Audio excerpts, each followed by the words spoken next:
Tuan-tuan buat apa-apa pembiayaan atau pinjaman di peringkat kewangan kan, awak ambil konvensional ko, awak ambil Islami ko, awak lambat bayar, awak tetap kena. Ya. Sebab tu sebagian dia tu dia kata sama je Islami dengan konvensional sama aje. Lambat bayar kena cas juga tu. Kalau tak cas awak pula lambat bayar. Memang kena cas. Doa yang saya suka juga ialah Allahumma inni a'udzubika minal ma'thami wal maghram. Nabi minta, ya Allah, aku berlindung daripada-Mu perkara yang membawa kepada dosa, dan aku berlindung denganmu daripada hutang. Bila sahabat dengar Nabi minta berlindung daripada hutang, Nabi pun tanyalah, ma aksar ma tasta'iz minal maghram ya Rasulullah. Wahai Rasulullah, kenapa mu banyak kali minta diselamatkan ataupun dilindungi daripada hutang?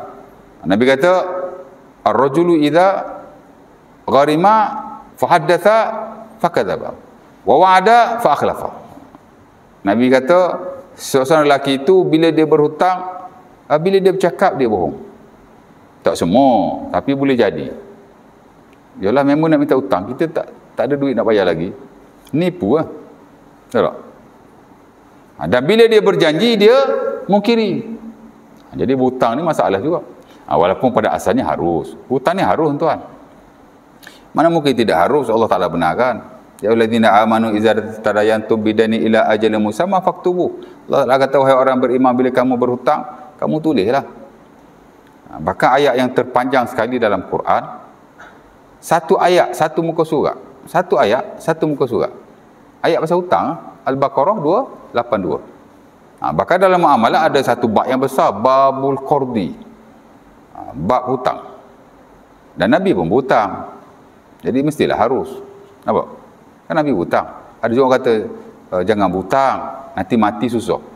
Siapa cakap mati susah? Habis tu Nabi berhutang, elok je. Harus.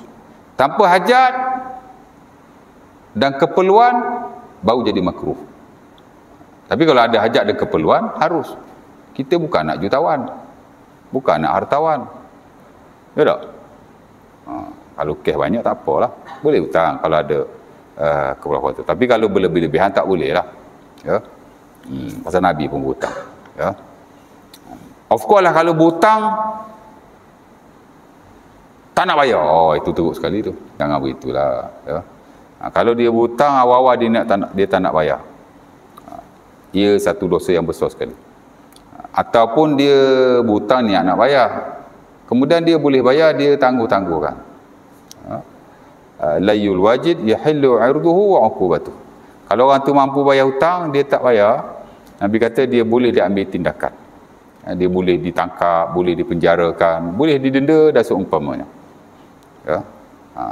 Hatalah konteks hari ni pun, tuan-tuan buat apa-apa pembiayaan atau pinjaman di peringkat kewangan kan, awak ambil konvensional ko, awak ambil Islami ko, awak lambat bayar, awak tetap kena.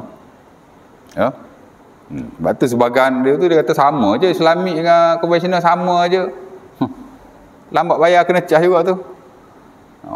Kalau tak cas, awak pula lambat bayar. Memang kena cas. Tapi hak Islami dia cas cara Islami lah. Adalah tata caranya. Hak konvensional dia cas cara konvensional. Ada tata caranya. Cas tetap kena cas, tidak lingkup lah kita. Ya tak? Ya. Mana kena ada tindakan-tindakan tertentu ya. Dan Nabi memang menggalakkan supaya kita menjagalah. Boleh hutang tapi kita kena jaga. Ya. Dan orang yang memberi hutang diberi pahala oleh Allah. Dapat pahala, tuan. Dia kalau hadis Nabi ada satu slot. Dipanggil kesunahan memberi hutang atau pinjaman pada orang lain.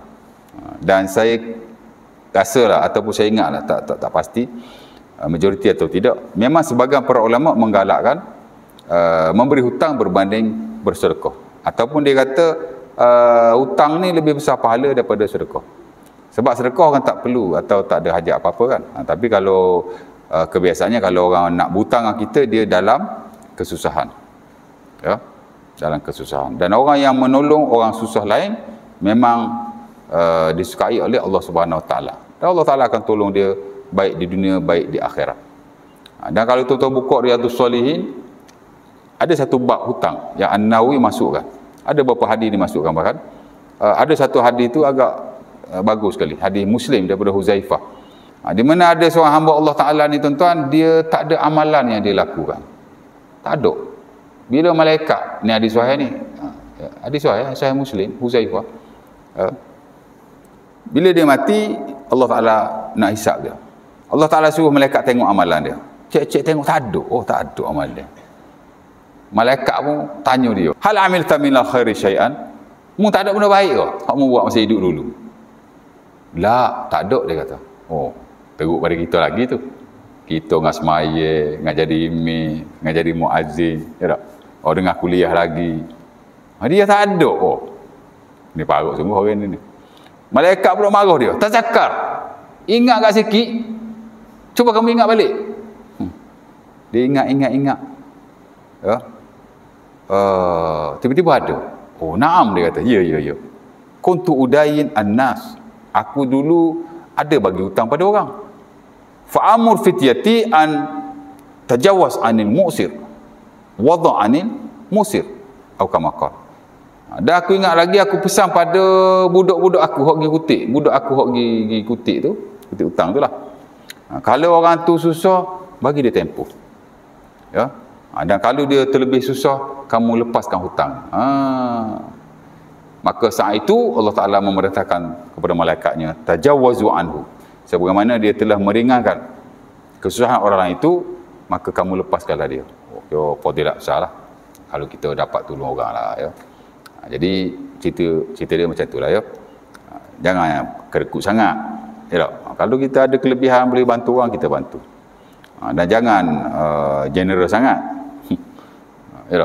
Member tu memang jenis butai belaka, tak kira ada duit tak ada duit. Butai pula tak bayar. Boleh aja bagi. Tapi kadang-kadang susah juga kan, ya. Tengoklah, ya. Tapi kalau ada ruang-ruang tertentu untuk kita bantu orang, kita bantu, ya.